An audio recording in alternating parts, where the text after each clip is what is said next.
إن الحمد لله نحمده ونستعينه ونستغفره ونعوذ بالله من شرور أنفسنا ومن سيئات أعمالنا من يهده الله فلا مضل له ومن يضلل فلا هادي له وأشهد أن لا إله إلا الله وحده لا شريك له وأشهد أن محمدا عبده ورسوله أما بعد فإن خير الحديث كتاب الله وخير الهدي هدي محمد صلى الله عليه وآله وسلم وشر الأمور محدثاتها وكل محدثة بدعة وكل بدعة ضلالة وكل ضلالة في النار. اعوذ باللہ السمیع العلیم من الشیطان الرجیم من ہمزہ ونفخہ ونفثہ بسم اللہ الرحمن الرحیم رب اشرح لی صدری ویسر لی امری واحلل عقدۃ من لسانی یفقہوا قولی بسم اللہ الرحمن الرحیم ان اللہ وملائکتہ یصلون علی النبی یا ایہا الذین آمنوا صلوا علیہ وسلموا تسلیما اللہم صل علی محمد وعلی آل محمد کما صلیت علی ابراہیم وعلی آل ابراہیم انک حمید مجید اللہم بارک علی محمد وعلی آل محمد کما بارکت علی ابراہیم وعلی آل ابراہیم انک حمید مجید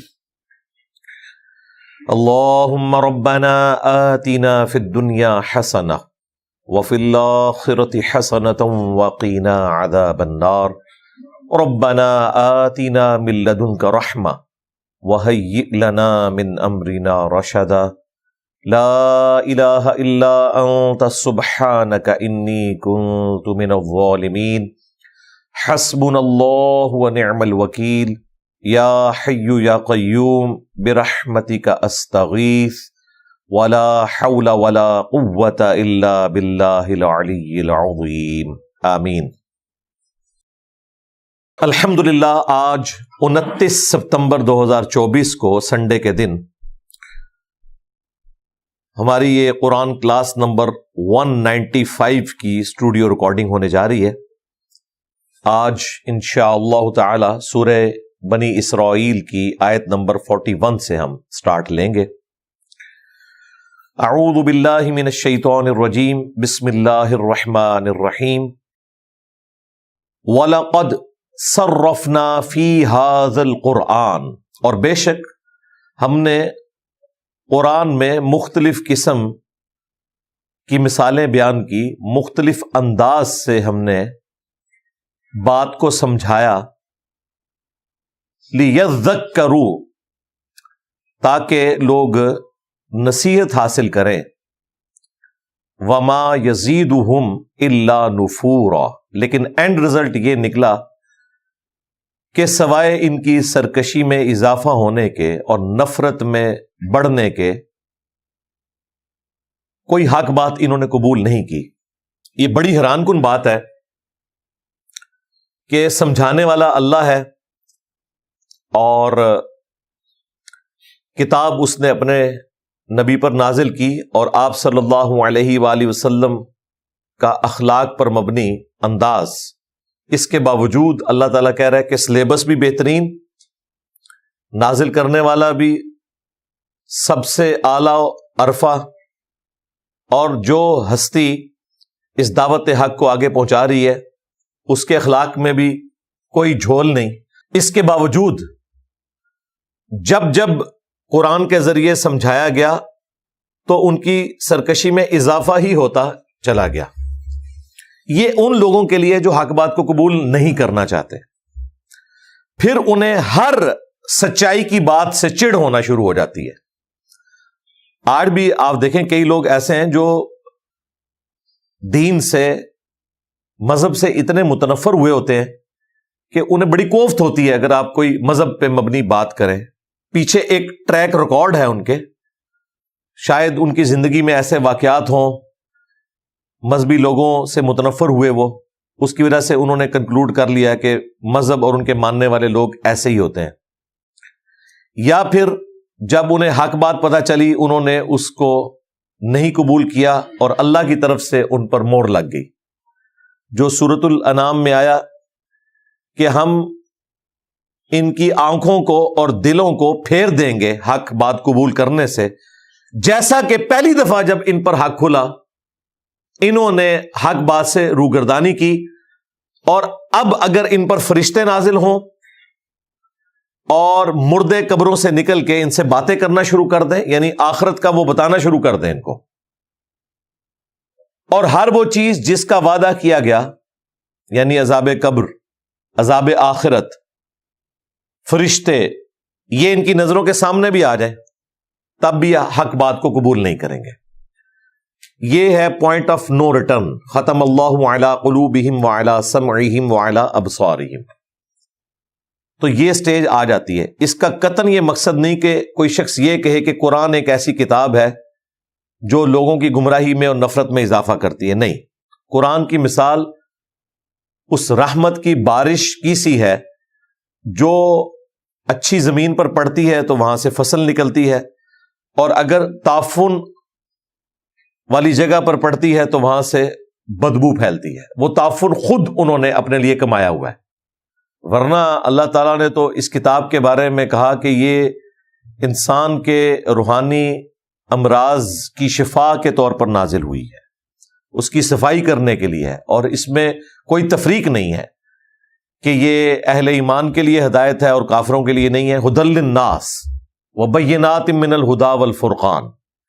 بہرحال یہ آیت جب بھی میں قرآن میں پڑھتا ہوں سورہ بنی اسرائیل کی، تو مجھے پریکٹیکلی اپنے مسلمانوں میں کافی سارے لوگ فیل ہوتا ہے کہ ان کے ساتھ بھی یہی معاملہ ہے کہ جب جب ان کے سامنے قرآن پڑھیں ان کی سرکشی میں اضافہ ہوتا ہے، ضد میں آ جاتے ہیں۔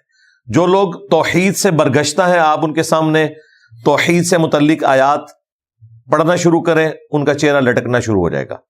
سورہ المؤمنون میں تو یہاں تک آئے گا آگے چل کر، قریب ہے اے نبی یہ تم پر جھپٹ پڑے، تمہارے ساتھیوں پر۔ پھر سورہ المؤمن، سورہ غافر میں، سورہ الزمر میں، ان صورتوں میں یہ سارے مضامین آئے ہیں کہ جب اکیلے اللہ کا ذکر کیا جاتا ہے نا تو ان کے دل جو ہے وہ تنگ پڑ جاتے ہیں، دل بیٹھنا شروع ہو جاتے ہیں، اور جب اور ہستیوں کو ساتھ شامل کیا جاتا ہے تو یہ خوشیاں مناتے ہیں۔ یہ آج تک ہو رہا ہے۔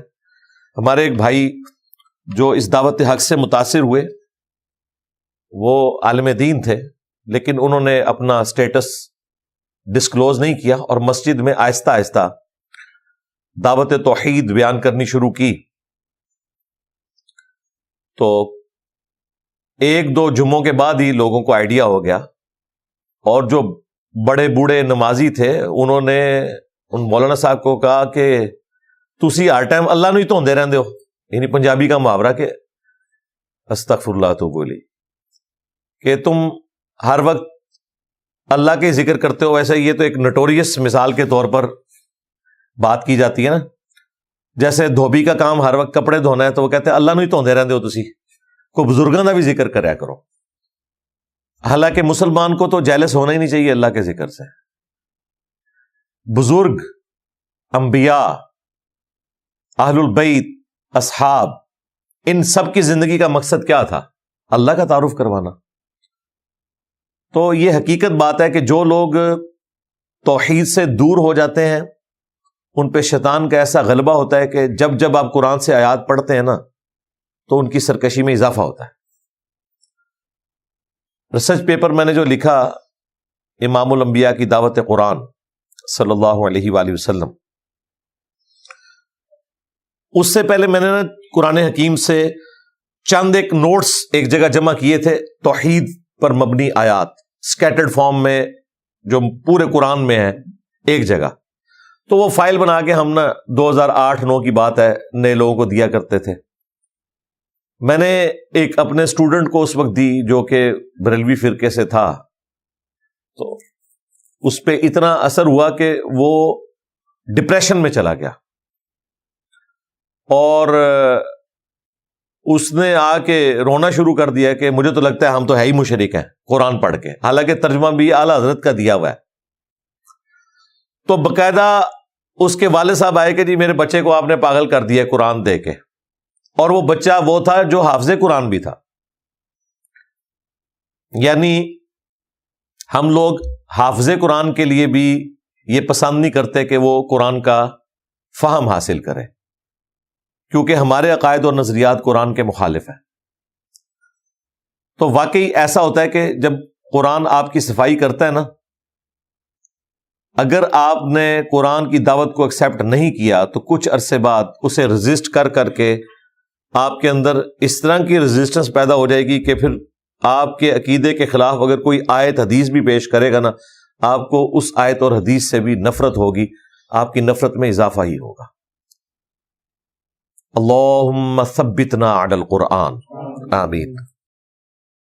اب میرے بھائیو، یہ جو اگلی آیت ہے یہ وننس آف گاڈ کے اوپر قرآن حکیم میں 3 مقامات کے اوپر ایکسٹراڈنری گفتگو ہوئی ہے. ان میں سے ایک مقام ہے قُل لَوْ كَانَ مَعَهُ آلِهَةٌ، اے نبی ان سے فرماؤ کہ اللہ کے ساتھ اگر کوئی اور معبود بھی ہوتا، پیرلل میں ایک سے زیادہ خدا ہوتے، کما یقولون، جیسا کہ یہ کہتے ہیں، اذا لابتغوا الى ذی العرش سبیلا، تو یقیناً وہ اللہ کے عرش کی طرف کوئی راستہ تلاش کرتا تاکہ اس تخت حکومت پہ قبضہ کر لے. دنیا میں بھی ایسے ہوتا ہے نا کہ امپائرز کیسے کھڑی ہوتی ہیں. چھوٹی امپائرز جو ہیں ان میں سے کوئی دلیر بادشاہ اٹھتا ہے اور وہ کسی بڑی امپائر کو شکست دے کے اس کے تخت پہ قبضہ کر لیتا ہے، پھر مزید اپنی امپائر کو بڑھاتا ہے. یہ ہو نہیں سکتا کہ ایک سے زیادہ امپائرز ہوں اور وہ آپس میں لڑیں نہ. تو اللہ تعالیٰ نے ان کی مثال میں انہیں سمجھایا کہ اگر تم یہ سمجھتے ہو کہ اللہ کے ساتھ اور ہستیاں بھی ہیں جو معبود ہیں، تو دنیا میں بھی ایسا ہی ہوتا ہے کہ ایک سے زیادہ اگر بادشاہ ہوں تو وہ آپس میں لڑتے ہیں ایک دوسرے کا تخت حکومت چھیننے کے لیے. اگر اللہ کے ساتھ کوئی اور الہ ہوتا، 2 بھی ہوتے ٹوٹل، تو وہ اللہ تعالیٰ کے عرش کی طرف ضرور جاتا تاکہ اس کے اوپر قبضہ کر لے. الٹیمیٹلی اس طرح کی آیات سے یہ رزلٹ نکلا کہ یہ پوری کائنات جو اتنی ہارمنی سے چل رہی ہے، یہ اس بات کا ثبوت ہے کہ اللہ کے ساتھ کوئی اور الہ نہیں ہے. ورنہ تو ہر وقت فساد ہی رہتا، جس طرح دنیا میں آپ کو نظر آ رہا ہے، کیونکہ اللہ نے دنیا میں کھلی چھٹی دی ہوئی ہے. ایک تو یہ مقام ہے سورہ بنی اسرائیل کا. سورۃ الانبیاء میں بھی ایک آیت آئے گی، اس میں الفاظ یہ ہے کہ اللہ کے ساتھ اگر کوئی اور معبود ہوتا تو کائنات کا نظام درہم برہم ہو جاتا. ہر وقت لڑائی جھگڑا. ایک گھر کے اندر اگر 2 طاقتور لوگوں میں ڈفرنس آف اوپینین ہو تو دنگا فساد شروع ہو جاتا ہے، 2 بھائیوں میں لڑائی شروع ہو جاتی ہے. اور تیسرا مقام سورہ المؤمنون میں آیا کہ اگر اللہ کے ساتھ کوئی اور معبود ہوتا تو جھگڑے کی صورت میں ہر معبود اپنی اپنی مخلوق لے کے الگ ہو جاتا کہ ٹھیک ہے جی، آج کے بعد بٹوارا ہو گیا، یہ پلانٹ ارتھ کا اتنا حصہ میرا، اتنا تیرا، تو اپنے بندے وہاں آباد کر، میں اپنے بندے یہاں آباد کروں گا. یہ 3 آیات بڑی کریٹیکل ہیں. سورہ بنی اسرائیل کی آیت کہ اگر اللہ کے ساتھ کوئی اور الہ ہوتا تو عرش کی طرف راستہ تلاش کرتا تخت حکومت پہ قبضہ کرنے کے لیے. کوئی نہیں کر رہا، مراد یہ کہ ایک رب ہے. سورۃ الانبیاء، اگر اللہ کے ساتھ کوئی اور معبود ہوتا تو اس کائنات کا نظام درم برم ہو جاتا، کیونکہ مائنڈ ایک نہ ہوتا، 2 مائنڈ ہوں گے تو آپس میں ٹکرائیں گے. انبیاء بھی آپس میں اختلاف رائے کر لیتے ہیں. حضرت موسیٰ علیہ السلام اور ہارون علیہ السلام کا اختلاف نہیں قرآن میں رپورٹ ہوا؟ معصوم ہستیاں، حتیٰ کہ وہ داڑھی کھینچی حضرت موسیٰ علیہ السلام نے اپنے بڑے بھائی کی، حالانکہ ان کا قصور بھی کوئی نہیں تھا، لیکن حضرت موسیٰ علیہ السلام نے سمجھا کہ ان سے معاملہ مس ہینڈل ہوا ہے. بہرحال دونوں انبیاء ہیں، تو یہ اللہ ہی کی شان ہے کہ وہ اکیلا ہے. ادروائز اللہ کے ساتھ کوئی اور الہ ہوتا تو نظام درم برم ہو جاتا. اور تیسرا مقام سورۃ المؤمنون کہ اگر اللہ کے ساتھ کوئی اور معبود ہوتا تو اختلاف کی صورت میں ہر ایک معبود الہ اپنی مخلوق لے کے سائڈ پہ ہو جاتا، بٹوارا ہو جاتا، لیکن ان میں سے کوئی کام بھی نہیں ہو رہا۔ یہ اس بات کا ثبوت ہے کہ اس کائنات کو ایک ہستی چلا رہی ہے۔ سبحانہ وتعالی عما یقولون، پاک ہے اور وہ بہت بلند ہے، برتری والا ہے، ہر اس بری صفت سے وہ پاک ہے جو لوگ اس کے بارے میں کلیم کرتے ہیں۔ علوا کبیرا، بہت بلندی والا، بڑی برتری والا۔ اور کیا برتری ہے اس کی؟ تسبح له السماوات السبع والارض، ساتوں آسمان اور زمین اسی کی تسبیح بیان کرتے ہیں۔ وَمَن فِيهِنْ، اور جو کچھ ان کے درمیان ہے سب اسی اللہ کی تسبیح بیان کرتا ہے۔ سبحان اللہ وبحمدہ، سبحان اللہ العظیم، عدد خلقہ ورضا نفسہ وزنۃ عرشہ ومداد کلماتہ۔ وَإِن مِّن شَيْءٍ، یہ مشہور زمانہ آیت ہے، اور کوئی شے بھی ایسی نہیں ہے الا یسبح بحمدہ، مگر یہ کہ وہ اس کی تسبیح کے ساتھ اس کی حمد بیان کرتی ہے۔ وَلَٰكِن لَا تَفْقَهُونَ تَسْبِيحَهُمْ، لیکن تم ان مخلوقات کی تسبیحات کو سمجھ نہیں سکتے۔ حقیقت بات ہے، ہم تو انسانوں میں مختلف زبانوں کو نہیں جانتے، اور اللہ تعالیٰ کی تو اتنی مخلوقات، 2 ملین سے زیادہ سپیشیز تو پلانٹ ارتھ پہ ہیں، 2 ملین یعنی کہ 20 لاکھ سپیشیز ہیں، اور ہر سپیشی کی تعداد اربوں خربوں میں ہے۔ سب کے سب اللہ کی تسبیح بیان کرتے ہیں۔ سورۃ الرعد میں آیا کہ یہ جو بجلی بھی چمکتی ہے نا، یہ بھی اللہ کی تسبیح بیان کرتی ہے۔ اسی طریقے سے صحیح بخاری میں آیا، ابن مسعود کہتے ہیں کہ بعض اوقات ہم رسول اللہ صلی اللہ علیہ وآلہ وسلم کے ساتھ کھانا کھا رہے ہوتے تھے تو ہم نوالے میں سے اللہ کی تسبیح کی آواز خود سنتے تھے۔ وہ پیغمبر کی موجودگی کی وجہ سے اللہ تعالیٰ صحابہ کرام کو ایسا ایکسپیرینس کرواتا تھا تاکہ ان کا ایمان اعلیٰ درجے کا ہو، کیونکہ انہوں نے پھر اس لیگیسی کو آگے چلانا ہوتا تھا۔ پھر وہ جو بخاری میں مشہور حدیث ہے، نبی الاسلام جمعے کے دن جب تشریف لائے مسجد میں تو ایک اونٹ کے بچے کے رونے کی طرح چیخ و پکار کی آواز سنائی دے رہی تھی۔ صحابہ کرام کو نہیں پتا چلا کہ یہ کون رو رہا ہے، لیکن نبی الاسلام کو پتا چل گیا۔ وہاں ایک کھجور کا تنا تھا جس سے آپ صلی اللہ علیہ وآلہ وسلم ٹیک لگا کے خطبہ دیا کرتے تھے۔ زندہ کھجور کی بات نہیں ہو رہی ہے، کھجور کا ایک تنا لگایا ہوا تھا، اترا ہوا۔ کھجور تو ویسے بھی آپ اوپر والا حصہ اس کا کاٹ دیں تو یہ واحد درخت ہے جو قتل ہو جاتا ہے انسان کی طرح۔ باقی درختوں کو آپ کاٹتے ہیں نا تو اس کی نئی شاخیں نکلتی ہیں، لیکن کھجور کا اگر آپ اوپر والا گلا کاٹ دیں نا جہاں فروٹ ہے تو وہ قتل ہو جاتا ہے، پھر وہ ایک ٹونڈی رہ جاتی ہے، کچھ بھی نہیں اس پہ۔ ایک بڑا غیر معمولی درخت ہے، تو وہ پھر استعمال ہوتا تھا جس طرح آج کل آپ یہ بیم ڈالتے ہیں چھتوں میں، تو وہ اس وقت استعمال ہوتا تھا۔ اسی طریقے سے چھوٹے تنے جو ہیں وہ ٹیک لگانے کے لیے۔ تو بخاری میں آتا ہے ایک مدینہ شریف میں کوئی انصاری عورت تھی، اس نے نبی علیہ السلام کو گفٹ کیا ایک ممبر۔ تو وہ پہلا جمعہ تھا، آپ ممبر پہ تشریف فرما ہوئے، تو آپ کے ممبر پہ چڑھنے سے پہلے ہی اس نے شور مچا دیا۔ اسے پتا چل گیا کہ بھئی یہ، پھر نبی علیہ السلام اس کے پاس تشریف لائے، آپ نے اس پہ ہاتھ پھیرا تو وہ سسکیاں لیتا ہوا خاموش ہو گیا۔ یہ نبی علیہ السلام کے معجزات میں سے ہے۔ تو اس سے پتہ چلا کہ یہ مخلوقات بھی کلام کرتی ہیں۔ سو نبی داؤد میں حدیث ہے، نبی علیہ السلام ایک دفعہ ایک انصاری کے باغ میں تشریف لے گئے تو فوراً اونٹ بھاگتا ہوا آیا، آپ کے کان میں ایک بات کی، اور نبی علیہ السلام نے کہا اس کا مالک کی طرح بلایا گیا۔ آپ نے فرمایا کہ یہ تیری شکایت لگا رہا ہے کہ اب میں بوڑھا ہو گیا ہوں تو یہ مجھے نہر کرنے کا ارادہ رکھتا ہے اور مجھ سے زیادہ مشقت لیتا ہے۔ تو انہوں نے کہا یا رسول اللہ میں اب اس کو اللہ کی رضا کی خاطر آزاد کرتا ہوں۔ اچھا آپ دیکھیں اونٹ کو کیسے پتا چلا کہ اللہ کے نبی ہے؟ سوچنے کی بات ہے۔ تو یہ یاد رکھیے گا، سرکش جنوں اور انسانوں کے سوا دنیا کی کائنات کی ہر مخلوق پیغمبر کو پہچانتی ہے. یہ اللہ نے غیر معمولی چیز رکھی ہوئی ہے. پتھروں کو، درختوں کو، پہاڑوں کو، دریاؤں کو یہ بتانے کی ضرورت نہیں ہے کہ یہ پیغمبر آ رہا ہے. ان کے ساتھ اللہ تعالیٰ کا ایک ایسا پروٹوکول اٹیچ ہے کہ انہیں یہ پتا چل جاتا ہے کہ یہ عام انسان نہیں ہے. اور اسی وجہ سے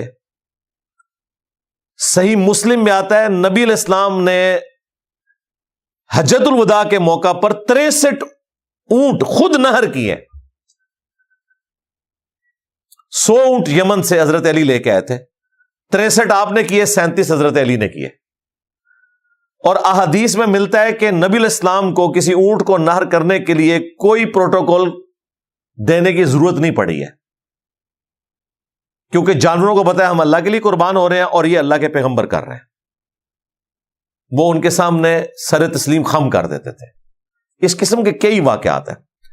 تو یہ تمام چیزیں اس بات پر گواہ ہیں کہ یہ اللہ تعالیٰ کی مخلوقات ہیں، اپنی اپنی زبان میں اللہ کا ذکر کرتی ہیں. ہر پرند چرند اللہ تعالیٰ کو اپنی بولی میں یاد کرتا ہے.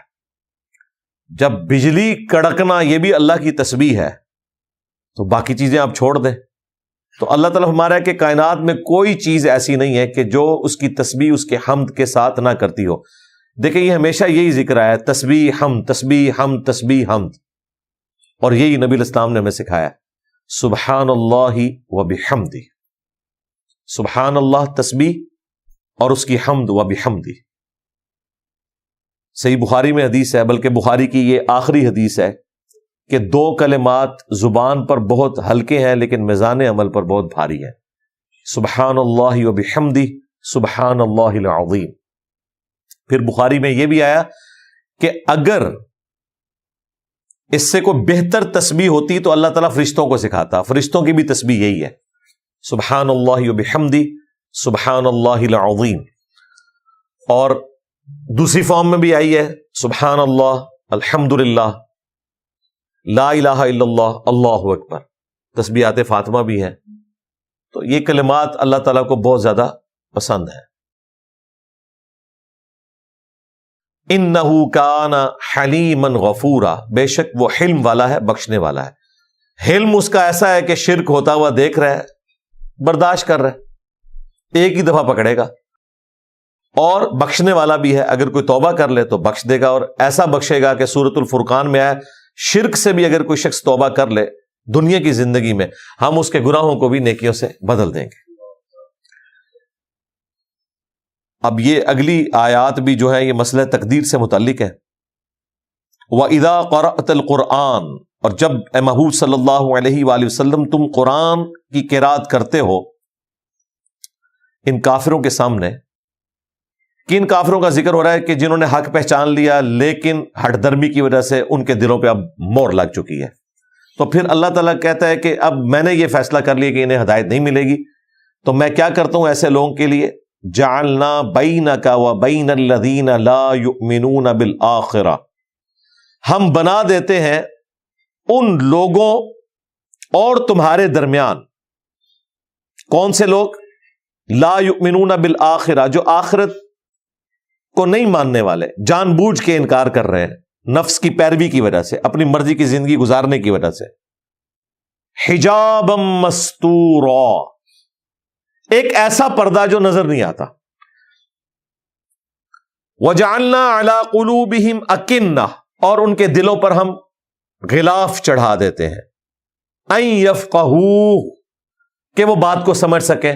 انہیں نہیں سمجھ آئے گی، ہم ان کے دلوں پر غلاف چڑھا دیتے ہیں. آپ کی بات اور ان کے درمیان ایک ایسا پردہ آ جاتا ہے، بات سمجھتے نہیں. وفی آذانہم وقرا، اور ان کے کانوں میں بھی جیسے روئی ڈال دی جائے کہ ان کے اندر تک بات ہی نہ جائے، یہ ان کی حالت ہوتی ہے. وَإِذَا ذَكَرْتَ رَبَّكَ فِي الْقُرْآنِ، اور جب آپ اپنے رب کا ذکر کرتے ہیں قرآن میں تلاوت کے ذریعے، وحدہ، اکیلے رب کا، وَلَّوْا عَلَىٰ أَدْبَارِهِمْ نُفُورًا، تو وہ پیٹھ پھیر کر بھاگتے ہیں اور ان کی نفرت میں اضافہ ہی ہوتا ہے، جو میں پہلے ڈسکس کر چکا. سورہ المؤمن، سورہ غافر میں بھی آیا کہ جب اکیلے اللہ کا ذکر کیا جاتا ہے تو ان کے دل تنگ ہونا شروع ہو جاتے ہیں، اور جب اور ہستیوں کو شامل کیا جاتا ہے پھر یہ خوشیاں مناتے ہیں۔ نحن اعلم بما یستمعون بہ، ہم خوب جانتے ہیں کہ کس مقصد کے لیے یہ آ کے آپ کی باتیں سنتے ہیں، جو آپ قرآن تلاوت کر رہے ہوتے ہیں اسے سنتے ہیں۔ اذ یستمعون الیک، جب یہ آپ کی طرف کان لگائے ہوتے ہیں نا، وَإِذْ هُمْ نَجْوَىٰ، اور جب یہ آپس میں پھر سرگوشیاں کر رہے ہوتے ہیں، کیا کہتے ہیں؟ اذ یقول الظالمون، تو پھر یہ ظالم لوگ آپس میں باتیں کرتے ہوئے کہتے ہیں ان تتبعون الا رجلا مسحورا، کہ تم لوگ تو پیروی نہیں کر رہے مگر ایک ایسے شخص کی جس پر جادو ہوا ہے۔ یعنی وہی گالی، کبھی مجنون کہتے تھے، کبھی کہتے تھے جادو ہو گیا ہے، کبھی کہتے تھے پریشان خواب ہیں، کبھی کہتے تھے اگلے لوگوں کی کہانیاں ہیں جو صبح و شام اس پہ پڑھی جاتی ہیں، کبھی کہتے تھے کوئی اجمی غلام ہے جو انہیں یہ سکھاتا ہے، کبھی کہتے تھے پریشان خواب ہیں، نعوذ باللہ۔ تو اس میں یہ بھی الزام انہوں نے لگا دیا تھا کہ ان کو کوئی اثر ہو گیا دماغ کے اوپر جس کی وجہ سے اس طرح کی یہ باتیں کرتے ہیں، حالانکہ جس شخص کے دماغ پہ اثر ہو وہ اتنی انٹلیکچوئل گفتگو کرتا ہے، اور پھر ایسی گفتگو، ایسا کلام اس شخص کی مبارک زبان سے نکلنا جو امی ہے، جو دنیا میں کسی سے پڑھا نہیں ہے، اور وہ اعلان نبوت سے پہلے اپنے دائیں ہاتھ سے کچھ لکھتا بھی نہیں ہے، ورنہ کوئی شخص بہانہ بنا سکتا تھا کہ جو شخص لکھنا پڑھنا جانتا ہے، کسی فلاسفر کا شاگرد ہے، کسی شاعر کے پاس بیٹھتا ہے تو اس نے یہ مہارت حاصل کر لی ہے۔ نہیں، سورہ یونس میں آیا کہ اے نبی ان سے فرماؤ اتنا عرصہ تم میں رہوں، تم نے کوئی اس طرح کی بات پہلے مجھ سے کبھی سنی ہے؟ یہ بڑی امپورٹنٹ بات ہے۔ اس کا مطلب ہے نبی علیہ السلام نے پوری زندگی کبھی بھی اس طرح کی گفتگو کی نہیں ہوئی تھی، ورنہ لوگ کہتے ہیں ہاں یار یہ تو بچپن سے ہی کہتا ہے ایک اللہ کو مانو، آپ موحد تھے لیکن آپ نے کبھی اس کی دعوت نہیں دی۔ نبی پیدائش سے لے کے وفات تک اللہ کی حفاظت میں ہوتا ہے، لیکن مبعوث اس وقت ہوتا ہے جب اللہ اسے حکم دیتا ہے۔ ڈیٹم لیول کا ایمان ہوتا ہے، لیکن ظاہر ہے پھر وہی کے بعد مزید نکھار پیدا ہوتا ہے۔ ما کنت تدری ما الکتاب ولا الایمان، سورہ شورى میں ہے، اس قرآن کے نزول سے پہلے نہ آپ کتاب کے بارے میں جانتے تھے، نہ آپ ایمان کی تفصیلات جانتے تھے، بلکہ اللہ نے اس کتاب کے ذریعے آپ کو یہ نور ہدایت دیا، وَإِنَّكَ لَتَهْدِي إِلَىٰ صِرَاطٍ مُسْتَقِيمٍ، اور اب آپ بھی لوگوں کو صراط مستقیم کی طرف بالضرور بلانے والے ہیں۔ تو نبی علیہ السلام کے بارے میں اس طرح کا کلیم کرنا کہ وہ نعوذ باللہ جادوگر تھے، تو یہ فٹ ان نہیں بیٹھتا۔ آپ علیہ السلام ایک ڈائنامک آدمی تھے، کبھی کسی فلاسفر کی شاگردگی نہیں کی، ایک کامیاب تاجر تھے، مکے کی ایک امیر ترین عورت آپ کی بیوی تھی، نارمل لائف گزر رہی تھی۔ بس 40واں سال شروع ہے آپ کی زندگی کا، چند دنوں کے لیے غار حرا میں گئے ہیں، وہ اللہ نے انہیں گائیڈ کیا، یہ 40ویں سال کی بات ہے، اور پھر وہاں پہ وہی نازل ہوئی اور پھر ایک سلسلہ شروع ہو گیا۔ اسی لیے سورہ یونس میں آیا کہ اے نبی ان سے فرماؤ میں اتنا عرصہ تم میں رہا ہوں، کبھی مجھ سے پہلے اس طرح کی گفتگو تم نے سنی تھی؟ یہ اس بات کا ثبوت ہے کہ یہ اللہ کی طرف سے وحی ہوا ہے، یہ عام کلام نہیں ہے۔ اور سورۃ العنکبوت میں آیا کہ اس قرآن کے نزول سے پہلے نہ تو آپ کتاب میں سے کچھ پڑھ سکتے تھے اور نہ اپنے دائیں ہاتھ سے کچھ لکھ سکتے تھے، ادروائز یہ چیز کافروں کو دھوکے میں ڈال دیتی کہ یہ کتاب آپ نے خود گھڑ لی ہے، نعوذ باللہ۔ آپ کا امی ہونا یہ معجزہ ہے، عام شخص کے حق میں یہ چیز نٹوریس سمجھی جاتی ہے، لیکن پیغمبر کے حق میں یہ معجزہ ہے۔ اگلی الہامی کتابوں میں آپ کا ذکر ہی امی کی حیثیت سے ہے کہ آپ وہ پیغمبر ہیں کہ جو کسی سے پڑھے ہوئے نہیں ہوں گے، اس کے باوجود ایسا کلام لے کے آئیں گے کہ بڑے بڑے شاعروں کی بولتی بند ہو جائے گی، اور وہ کلام ڈائریکٹ ان کے دل پہ نازل ہوگا۔ اگلے انبیاء کو صحیفے دیے گئے، موسیٰ علیہ السلام کو تختیوں پہ دیا گیا پورا صحیفہ تورات کی شکل میں، نبی علیہ السلام کو کوئی ریٹن چیز نہیں دی گئی، آپ کے سینے پہ نازل ہوا، آپ امی تھے، اور یہ چیز آپ کی فضیلت۔ تو اللہ تعالیٰ فرما رہا ہے کہ یہ کہتے ہیں کہ ایک جادو زدہ شخص ہے جس کی تم پیروی کرتے ہو، نعوذ باللہ۔ انظر کیف ضربوا لک الامثال، اے محبوب دیکھو تمہارے لیے کیسی مثالیں یہ بیان کرتے ہیں۔ فضلوا، پس یہ گمراہ ہو گئے۔ فلا یستطیعون سبیلا، تو اب یہ راستہ نہیں پا سکتے کیونکہ یہ تو ہٹ درمی پہ اڑے ہوئے ہیں۔ اللہ تعالیٰ نے ان کی ہٹ درمی کی وجہ سے انہیں راست سے ہٹا دیا ہے۔ وقالوا، اور یہ کہتے ہیں اذا كنا عظاما ورفاتا، کہ جب ہم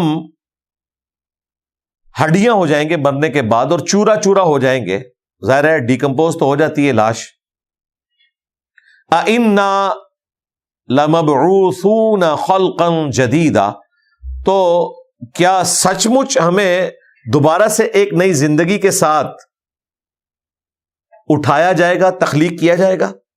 قل، اے نبی ان سے فرماؤ، کونوا حجارۃ او حدیدا، کہ اگر تم پتھر بھی ہو جاؤ نا مرنے کے بعد، یا لوہا بن جاؤ، او خلقا مما یکبر فی صدورکم، یا اس سے بھی زیادہ کوئی سخت دھات تم امیجن کر سکتے ہو نا، تم بن جاؤ۔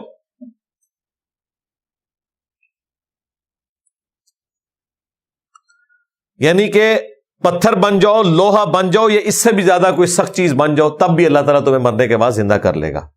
تم کہہ رہے ہو چورا چورا ہوگے تو کیسے زندہ ہوں گے؟ تم پتھر بھی بن جاؤ نا، اس پتھر میں بھی اللہ تعالیٰ زندگی ڈال کے تمہیں دوبارہ سے زندہ کر لے گا۔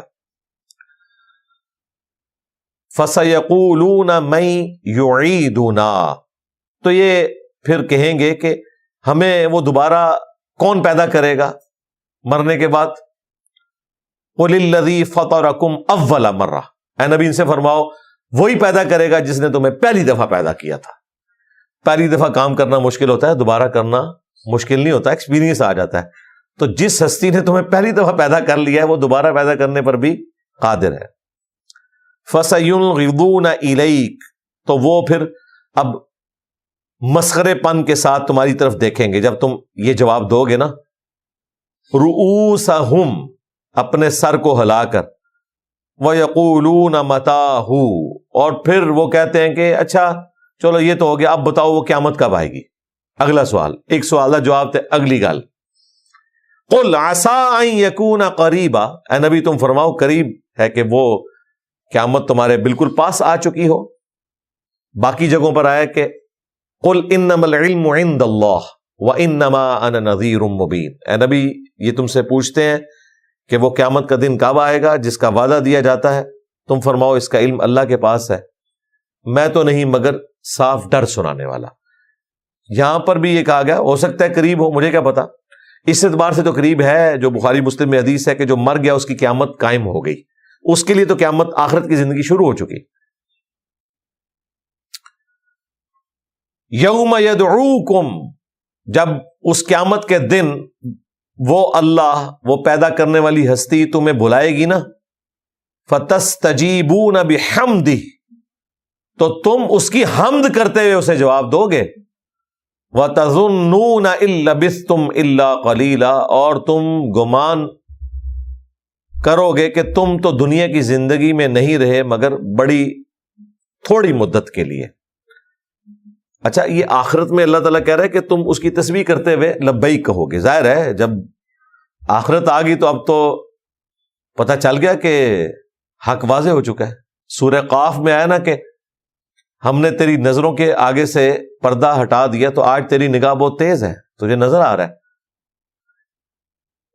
مر کے جب زندہ ہوئے تو پھر تو آپ سمجھے گئے، اگر خدا کو نہیں مانا تھا، پھر یہی حالت ہوگی کہ پھر تو اللہ تعالیٰ کی ڈیمانڈ کے بغیر بھی اس کی تسبیح بیان کریں گے کہ اب چھٹکارا ہو جائے۔ ظاہر ہے جب مجرم پکڑا جاتا ہے تو وہ پکڑنے والے کی تعریف کرنا شروع کر دیتا ہے، کسی طریقے سے کوئی چھٹکارا ہو جائے۔ آخرت میں بھی یہی ہونا ہے، آٹومیٹکلی تعریف زبان کے اوپر جاری ہو جائے گی، اللہ کی حمد، کہ کسی طریقے سے نعوذ باللہ اللہ کو دھوکہ دے کے تو اپنی مغفرت کروا لے، یہ نہیں ہونے والا۔ وہ اگلے دن میں غامدی صاحب کا ایک کلپ دیکھ رہا تھا تو ان سے کسی نے سوال کیا کہ آگے جا کے پتا چلا کہ دنیا کی زندگی ہی ساری زندگی تھی اور آخرت کچھ نہیں ہے، تو پھر کیا کریں گے؟ انہوں نے کہا آگے جا کے جب یہ پتا چلا نا، تو آگے جب جا کے پتا چل گیا تو یہی پتا چلے گا جو ہے، ورنہ تو پتہ ہی نہیں چلے گا، کیونکہ اگر دوبارہ زندہ ہی نہ کوئی شخص کیا گیا تو اسے تو پتہ ہی نہیں چلنا نا، پتہ اسی کو چلنا ہے جو زندہ کیا گیا، اور جب وہ زندہ ہو جائے گا تو بھئی یہی تو پیغمبر کہتے تھے، تو آگے چل کے جو پتہ چلنا ہے وہ یہی پتہ چلنا ہے، ادروائز تو پتہ ہی نہیں چلنا۔ دونوں برابر ہیں، خدا کے ماننے والے اور نہ ماننے والے، اگر آخرت کی زندگی نہیں ہے، اور اگر آخرت کی زندگی ہے تو آگے چل کے پتہ اسی کو لگنا ہے جو خدا کے ماننے والا نہیں تھا۔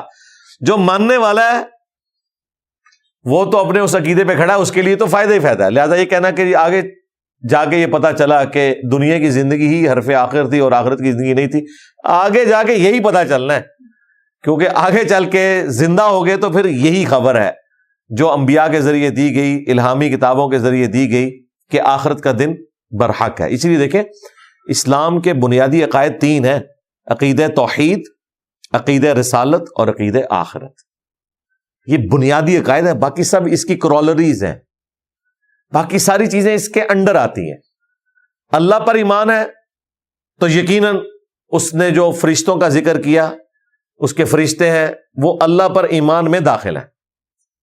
عقیدہ رسالت میں پیغمبروں کو مانا کہ یہ اللہ کے نمائندہ ہیں دنیا پہ، ان پر نازل ہوئی کتابوں کو ماننا، ان کی شریعت کو ماننا، یہ عقیدہ جو رسول پہ یقین کرنے کا ہے اس میں شامل ہے، عقیدہ رسالت۔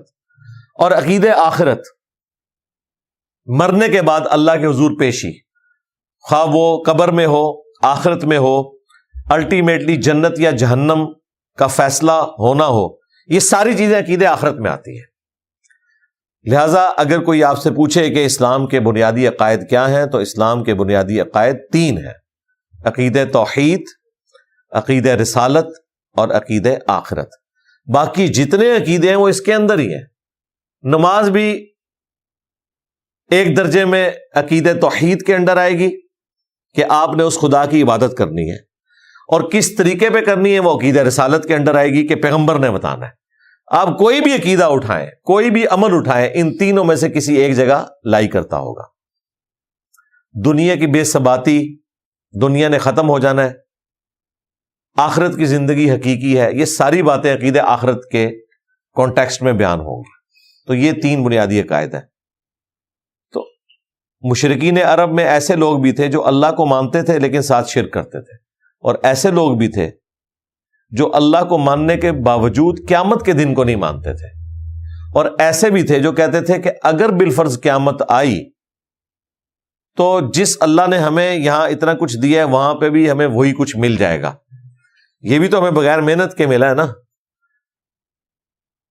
تھوڑی بہت جو محنت انسان کرتا ہے وہ اپنی جگہ، لیکن جو سرکمسٹانسز ہیں وہ تو اللہ دیتا ہے نا۔ تو آخرت میں بھی سرکمسٹانسز ہمیں دے دے گا فیوریبل، لیکن آخرت میں ایسا نہیں ہوگا، کیونکہ دنیا میں جس نے پیغمبروں کا انکار کیا اس کی آخرت کی زندگی برباد ہوگی۔ دنیا میں جو شخص اللہ کی مرضی کی زندگی گزارے گا آخرت اس کی مرضی کی ہوگی، لیکن جس نے دنیا اپنی مرضی کی گزاری آخرت پھر اللہ کی مرضی کی ہوگی، یعنی کہ عذاب کی شکل میں، نعوذ باللہ۔ اللہم اجرنا من النار، آمین۔ وَقُلْ لِعِبَادِي يَقُولُوا الَّتِي هِيَ أَحْسَنُ، اور اے میرے محبوب صلی اللہ علیہ وآلہ وسلم میرے بندوں سے فرماؤ کہ وہ گفتگو اور بات ایسی کیا کریں جو اچھی ہو۔ کیوں؟ ان الشیطان ینزغ بینہم، بے شک شیطان ان کے آپس میں فساد ڈال دیتا ہے۔ یہ بعض لوگوں کو بڑی عادت ہوتی ہے ہر بات کا مذاق اڑانا، ہر بات پہ دوسروں کو ٹیز کرنا، اور بسا اوقات دوسرے لوگ کہہ رہے ہوتے ہیں کہ بھائی یہ بات مجھے بری لگ رہی ہے، میں اسے مزاح کے طور پر نہیں لے رہا، مجھے تکلیف ہوتی ہے، پلیز میرے ساتھ مذاق نہ کریں، لیکن وہ جان بوجھ کے اس ایکٹیویٹی کو بار بار ریپیٹ کرتے ہیں، پھر ایک دن پوائنٹ آف نو ریٹرن آ ہی جاتا ہے۔ یہ اگلے دنوں ایک پوسٹ فیس بک پہ کسی نے شیئر کروائی تھی، مجھے کسی نے ای میل بھیجی۔ انڈونیشیا یا ملیشیا میں ایک شخص تھا جس کی شادی نہیں ہو رہی تھی، تو پورے محلے نے اس کا مذاق بنایا ہوا تھا کہ تیری شادی کب ہوگی، تیری شادی کب ہوگی؟ بھائی کتنا عرصہ کوئی سنے گا؟ ایک دن وہ غصے میں آیا، اب اس کی موت لکھی ہوئی تھی سامنے والے کی، اس نے وہ مذاق کیا، اس نے اسے قتل کر دیا. جی ہاں، لہذا بات کرتے ہوئے احتیاط کیا کریں. ہر وقت ہر بات کا ایک رزلٹ نہیں نکلتا. کسی وقت کوئی شخص غصے کی حالت میں ہو سکتا ہے، یا اس کا وہ تھریش ہولڈ پوائنٹ آ جائے اور وہ ایکٹیویٹی پرفارم کر لے. اسی لیے قرآن پاک میں اللہ تعالیٰ نے ایک تو برے القابات رکھنے سے منع کیا ہے، دوسرا یہاں پہ دیکھیں اللہ تعالیٰ نے فرمایا کہ بات اچھے طریقے سے کرو، کیونکہ بری گفتگو جو ہے نا وہ شیطان یوٹیلائز کرتا ہے اور آپس میں فساد ڈلوا دیتا ہے. ان الشیطان کان للانسان عدوا مبینا، بے شک شیطان انسان کا کھلا دشمن ہے، یہ کوئی چھپا ہوا دشمن نہیں ہے.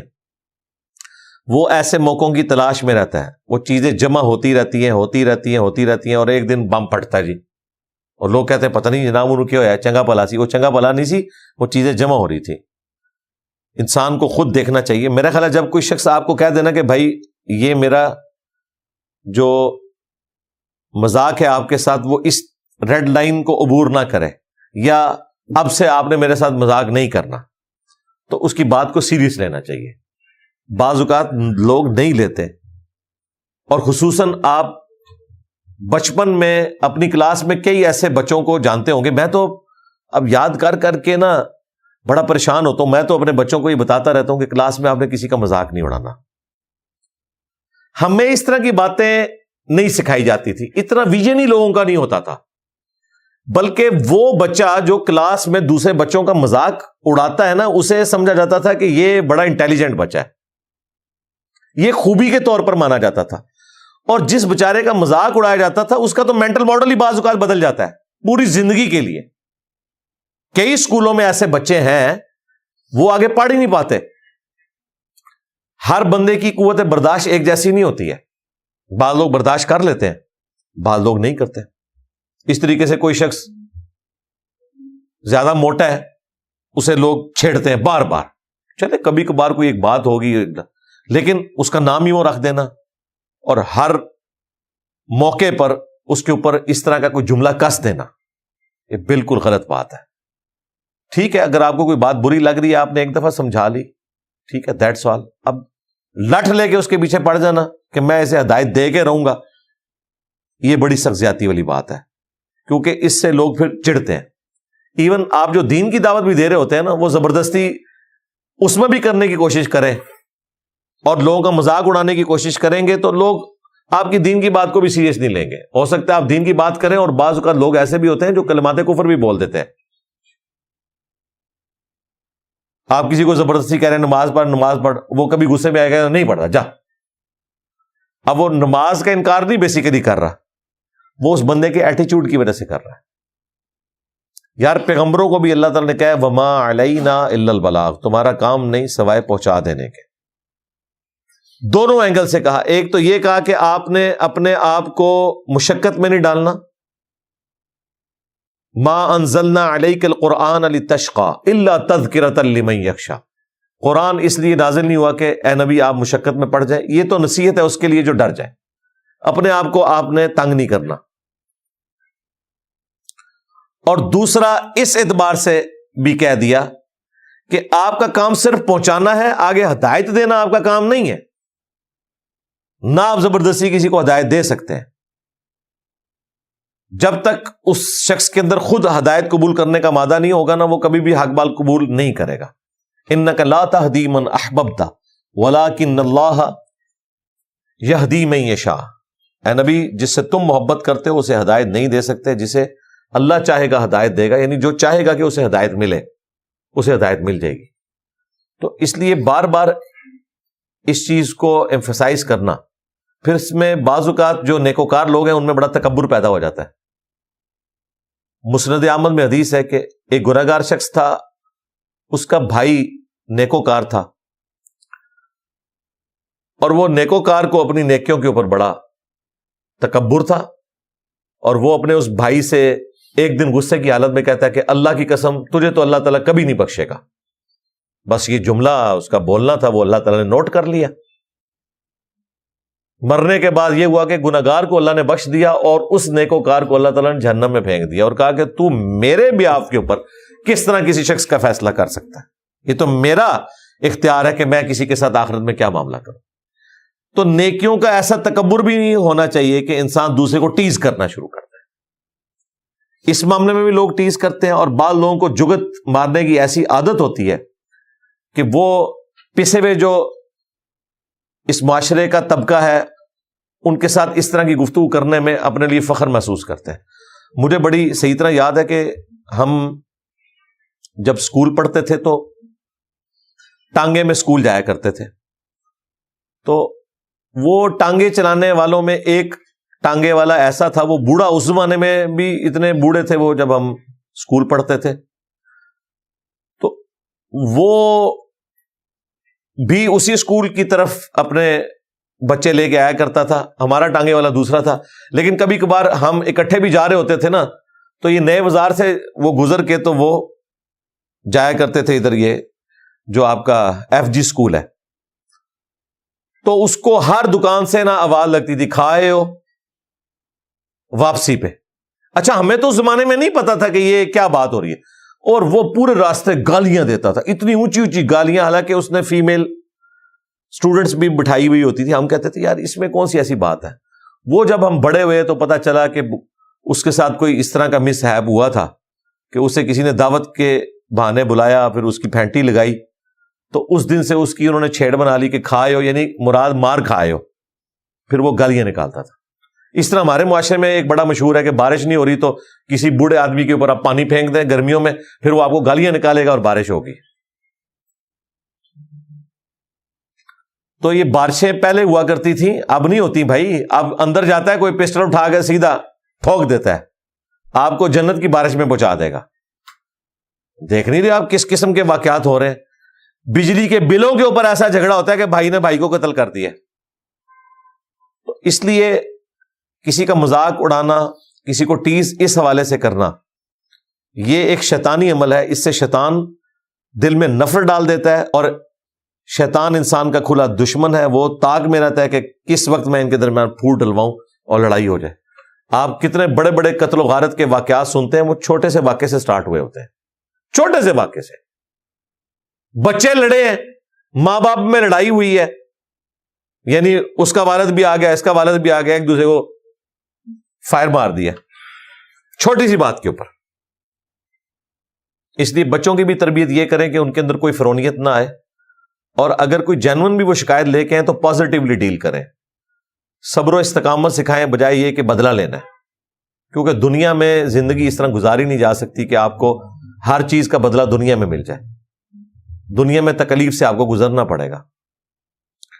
ربکم اعلم بکم، تمہارا رب تمہیں خوب جانتا ہے، ان یشاء یرحمکم، اگر وہ چاہے تو تم پر رحم فرمائے، او ان یشاء یعذبکم، یا وہ چاہے تو تمہیں عذاب دے۔ وما ارسلناک علیہم وکیلا، اور اے محبوب صلی اللہ علیہ وآلہ وسلم، ہم نے آپ کو ان پر وکیل بنا کر نہیں بھیجا، آپ کا کام صرف دعوت دینا ہے، بس اس سے زیادہ آگے آپ نے نہیں جانا، زبردستی کرنے کی کوشش نہیں کرنی اس حوالے سے کہ آپ بہت زیادہ ایمفسائز کر کے انہیں بات سمجھائیں۔ وَرَبُّكَ أَعْلَمُ بِمَنْ فِي السَّمَاوَاتِ وَالْأَرْضِ، اور تمہارا رب خوب جانتا ہے جو کچھ آسمانوں میں ہے اور زمین میں۔ وَلَقَدْ فَضَّلْنَا بَعْضَ النَّبِيِّينَ عَلَى بَعْضٍ، اور بے شک ہم نے ہی بعض انبیاء کو بعض پر فضیلت دی ہے۔ یہ وہی مضمون ہے جو سورۃ البقرہ میں بھی پارہ نمبر 3 کے سٹارٹ میں ہے، تِلْكَ الرُّسُلُ فَضَّلْنَا بَعْضَهُمْ عَلَى بَعْضٍ، یہ رسول ان میں سے ہم نے بعض کو بعض پر فضیلت دی۔ بعض رسول بعض رسولوں سے افضل ہیں، اس عقیدے کو کہا جاتا ہے تفضیل بین الرسل، رسولوں میں فضیلت دینا۔ یہ بالکل درست ہے، یہ قرآن کا عقیدہ ہے۔ اس کے مقابلے پر ایک بد عقیدگی ہے جو کفر ہے، وہ ہے تفریق بین الرسل، رسولوں میں فرق کر دینا کہ اس رسول کو مانوں گا، اس کو نہیں مانوں گا۔ یہ کفر ہے جو قرآن میں کئی جگہ ہے، لا نفرق بین احد من رسلی، ہم رسولوں میں ایمان لانے میں فرق نہیں کرتے، اہل ایمان کی یہ نشانی ہے۔ تفریق بین الرسل کفر ہے، تفضیل بین الرسل یعنی بعض رسولوں کا بعض سے افضل ہونا یہ عقیدہ ہے، لیکن اس کی بنیاد پہ کسی نبی کی توہین نہیں ہو سکتی۔ یہ بھی بڑا نازک معاملہ ہے۔ وہ بخاری مسلم میں آیا کہ ایک مسلمان اور یہودی کا جھگڑا ہوا، یہودی نے کہا کہ اللہ تعالیٰ نے موسیٰ علیہ السلام کو تمام جہان والوں پر فضیلت دی، مسلمان نے کہا کہ اللہ تعالیٰ نے نبی صلی اللہ علیہ وآلہ وسلم کو تمام جہان والوں پر فضیلت دی، اور اسی جھگڑے میں مسلمان نے یہودی کو تھپڑ مارا اور وہ یہودی شکایت لے کے نبی علیہ السلام کے پاس آ گیا۔ آپ نے اس مسلمان کو بلا کے ڈانٹا، آپ نے فرمایا کہ اس طرح کی فضیلت ایک نبی کو اونچا کرو اس نیت سے کہ دوسرے کو نیچا دکھانا ہے، یہ تفضیل، اس قسم کی تفضیل بھی حرام ہے، یہ تفریق کی کیٹیگری میں چلی جائے گی، اگرچہ آپ دونوں پیغمبروں کو مانتے بھی ہیں۔ تو آپ نے فرمایا مجھے یونس پر بھی فضیلت مت دو۔ یونس علیہ السلام وہ واحد نبی ہے جن کے بارے میں اتنی سخت آیات قرآن میں آئی کہ اگر یونس ہم سے معافی نہ مانگتا تو پھر اسی دن مچھلی کے پیٹ سے نکالا جاتا جس دن مردے اپنی قبروں سے نکالے جائیں گے، آخرت کے دن ہی اٹھتا۔ تو نبی صلی اللہ علیہ وآلہ وسلم نے فرمایا مجھے یونس میں بھی فضیلت نہیں دینی، بجائے اس کے کہ تم اولو العزم پیغمبر موسیٰ علیہ السلام کے حوالے سے کمپیریزن کروا رہے ہو۔ پھر آپ نے فرمایا قیامت کے دن سب سے پہلے میں قبر سے نکالا جاؤں گا، لیکن مجھ سے پہلے ہی موسیٰ علیہ السلام اللہ کے عرش کا پایا تھامے ہوئے کھڑے ہوں گے۔ مجھے نہیں معلوم کہ قیامت کی بے ہوشی ان پہ طاری نہیں ہوگی، اس بے ہوشی کے سبب جو اللہ کی تجلی سے دنیا میں وہ دیکھ چکے، یا اللہ تعالیٰ نے انہیں پہلے اٹھا لیا، یہ مجھے نہیں پتا۔ یہ جزوی فضیلت اللہ کے محبوب صلی اللہ علیہ وآلہ وسلم نے موسیٰ علیہ السلام کی بیان کی۔ تو یہاں پر اللہ تعالیٰ فرما رہا ہے ہم نے بعض رسولوں کو، بعض انبیاء کو بعض انبیاء پر فضیلت دی۔ وَآتَيْنَا دَاوُودَ زَبُورًا، اور داود علیہ السلام کو ہم نے زبور عطا کی تھی۔ یعنی یہ چار جو بڑی الہامی کتابیں ہیں، تورات، زبور، انجیل اور قرآن، ظاہر ہے یہ جن چار پیغمبروں کے ساتھ جڑی ہوئی ہیں وہ ایکسٹراڈنری ہے۔ مسند احمد میں آیا کہ 1,24,000 پیغمبر ہیں، قرآن میں صرف 25 انبیاء کے نام مینشن ہوئے ہیں،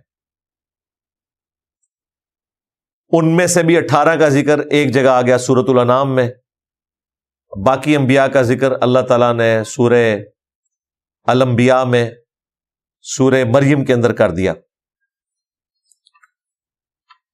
باقیوں کا تو ذکر ہی نہیں آیا۔ اور ان 25 میں سے بھی مشہوری ملی اولو العزم 5 پیغمبروں کو، محمد رسول اللہ صلی اللہ علیہ وآلہ وسلم، ابراہیم خلیل اللہ، موسیٰ کلیم اللہ، عیسیٰ روح اللہ، اور نوح نجی اللہ، جو سورہ الاحزاب میں اور سورہ شورى میں آیا کہ یہ 5 اولو العزم پیغمبر۔ ان کے علاوہ اس اعتبار سے حضرت داؤد علیہ السلام کی فضیلت ہے، یہ ان 5 اولو العزم میں تو نہیں آتے، لیکن جنہیں کتابیں ملی ہیں ان میں ان کا ذکر ہے۔ تورات حضرت موسیٰ علیہ السلام کو دی گئی، اور موسیٰ علیہ السلام کی لیگیسی کو آگے بنی اسرائیل میں لے کے چلے حضرت داؤد علیہ السلام، سلیمان علیہ السلام، تو داؤد علیہ السلام کو اللہ تعالیٰ نے زبور دی، اور اسی لیگیسی کو بعد میں عیسیٰ ابن مریم نے چلایا، انہیں انجیل ملی۔ اس اعتبار سے حضرت داؤد علیہ السلام کی بہت بڑی فضیلت ہے، اس میں کوئی شک نہیں ہے کتابوں کے اعتبار سے، کہ یہ ان 4 ہستیوں میں آگے کہ جنہیں اللہ تعالیٰ نے الہامی کتابیں دی تھی۔ اس لیے اللہ تعالیٰ نے اسپیشلی حضرت داؤد علیہ السلام کا ذکر کیا کہ بعض انبیاء کو بعض پر فضیلت دی، اور اس بات کو ماننے میں کوئی عار نہیں ہے، اگرچہ یہودیوں سے اختلاف اپنی جگہ، ان کے عقائد کی خرابی اپنی جگہ، لیکن حضرت داؤد علیہ السلام جو یہودیوں کے ہاں اتنے مشہور ہیں کہ آج تک یہودی وہ ڈیوڈ سٹار لگاتے ہیں، وہ 6 کونوں والا جو تارا ہے اسے ڈیوڈ سٹار کہتے ہیں، وہ داؤد ڈیوڈ انگلش میں۔ اور سلیمان، حضرت سلیمان علیہ السلام ان کے بیٹے تھے، تو یہ ایک یہودیوں میں ہیرو کے طور پر یہ دو پیغمبر مانے جاتے ہیں، کیونکہ ان کی وجہ سے اللہ تعالیٰ نے دنیا پہ بھی یہودیوں کو غلبہ دیا تھا، ہیکل سلیمانی تعمیر ہوا اور بہت بڑی یہودیوں کی امپائر قائم ہوگی، اور ظاہر وہ مسلمان یہودی تھے، وقت کے پیغمبر کے ماننے والے تھے، مردود بارگاہ تو ہوئے ہیں یہ عیسیٰ ابن مریم کا انکار کر کے، اور بعد میں ان کے دلوں پر جو مور لگی محمد رسول اللہ کا انکار کرنے کے سبب صلی اللہ علیہ وآلہ وسلم، اور پھر اللہ تعالیٰ کی طرف سے قیامت تک عذاب کی قسطیں ان پہ آ رہی ہیں، کیونکہ یہ ایک ایسی قوم ہے جو انبیاء کی ماننے والی قوم، اللہ کی ماننے والی قوم، اس کے باوجود انبیاء کا انہوں نے انکار کیا۔ باقی قرآن میں آپ کو جتنی قوموں کا ذکر آئے گا نا وہ سارے مشرک تھے، نبیوں کے ماننے والے نہیں تھے، لیکن یہودی ایسے ہیں کہ یہ نبیوں کے کسٹوڈین ہو کر عیسیٰ ابن مریم کو قبول نہیں کر رہے، الٹا ان کے اوپر کیسی کیسی تہمت لگائی۔ پھر اللہ تعالیٰ نے ان سے بدلہ بھی ایسا لیا ہے کہ وہ آخرت تک بدلہ چل رہا ہے۔ قرآن میں ہے کہ ہم وقتاً فوقتاً تم پر عذابات بھیجتے رہیں گے، اور وہ آتے رہے ہیں۔ ہٹلر کی شکل میں یہ پچھلی صدی میں اتنا بڑا ان پہ عذاب آیا، اور ابھی قرب قیامت میں جو بخاری مسلم میں آیا کہ ان کا جو بڑا مسیح آئے گا، جو مسیح الدجال جھوٹا مسیح ہے، اس کو عیسیٰ ابن مریم دنیا میں آ کے قتل کریں گے، اور وہ آخری کوڑا ہوگا یہودیوں کے اوپر۔ حتیٰ کہ بخاری مسلم کے الفاظ ہیں، کسی پتھر کے پیچھے اگر کوئی یہودی چھپا ہوگا تو وہ پتھر بھی بولے گا کہ میرے پیچھے یہودی چھپا ہے، اے مسلمان اسے قتل کر دیں، سوائے غرقت کے درخت کے جو یہودیوں کا درخت ہے وہ انہیں پناہ دے گا۔ تو یہ سب کچھ کیوں ہوا؟ کہ یہ نبیوں کے ماننے والے تھے، اس کے باوجود انہوں نے کیا۔ سرکار اس کو ذرا اپنے اوپر بھی آپ فٹ کر لیں کہ بچنا آپ نے بھی کوئی نہیں ہے، کیونکہ آپ بھی نبیوں کے ماننے والے ہیں، اور اتنے بڑے ٹھیکیدار ہیں دین کے کہ یہودی بھی اتنے بڑے ٹھیکیدار نہیں ہیں۔ آپ تو کہتے ہیں کہ ہم ان نبیوں کو بھی مانتے ہیں جن کا انکار یہودیوں نے کیا ہے، ہم تو جیسس کرائسٹ کو بھی مانتے ہیں، اور ہم خاتم النبیین کی امت ہیں، اور ہم اگر الٹا کام کریں گے تو پیچھے آپ ایک قوم دیکھ لیں جن میں 3 کتابیں آئیں، سینکڑوں ہزاروں پیغمبر آئے، ان کا حشر کیا کیا اللہ نے۔ دنیا میں ہمارے نبی کی دعا ہمیں کفایت کر رہی ہے، لیکن آخرت میں اللہ تعالیٰ نے بدلہ لینا ہے۔ وہ حضور کی دعا تھی کہ دنیا میں میری امت پہ کوئی ایسا عذاب نہ آئے کہ یہ ہمیشہ کے لیے ختم ہو جائے۔ تو یہ بڑا خطرناک معاملہ ہے، اللہ تعالیٰ ہمیں راہ حق پر ثابت قدم رکھے۔ سبحانک اللہم و بحمدک، اشہد ان لا الہ الا انت، استغفرک و اتوب الیک، وما علینا الا البلاغ المبین۔ جزاکم اللہ خیرا۔